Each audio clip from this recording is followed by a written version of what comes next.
O ini pinso, yung nang malapit ng birthday ko, medyo aisipan kayong nasusan na naman yung kakong Hilux. Pero syempre, kita mo kailangan, kita agad cooking business mo rin, double purpose, syempre.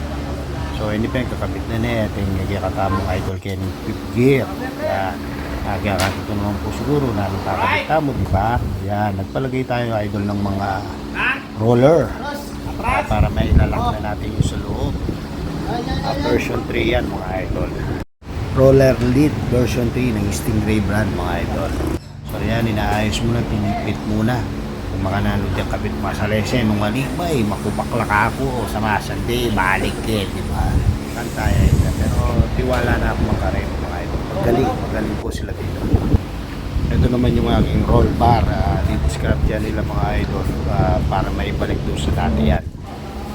Pipit nila to sa nilagay nilang bagong roller lid.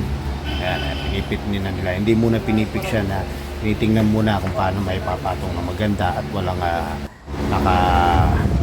nakaluwang or nakalabas na kung ano man.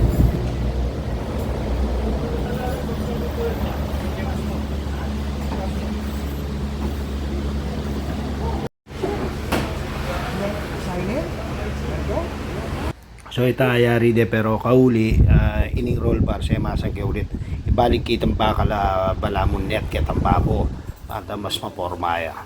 So ako na lang naglagay niyan mga idol, kayang-kaya ko na naman yan, pinatong ko lang kasi tinanggal ko yan nung hindi ako nagpalagay ng roller lid para maporma ako, pero mas maporma pala pag may nakalagay na ganyan, mas malaking tingnan yung Hilux mga idol.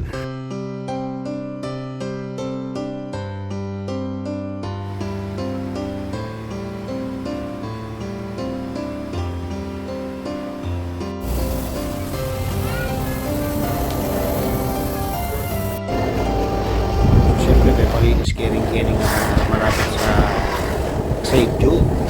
Nakakalimutan kita lagi na, sorry po, na susunod po i-shoutout ako po. So hindi na po, mayari na, may linis na para makita nyo lang po na malinis at kung paano ang bagay na maganda para makita nyo to.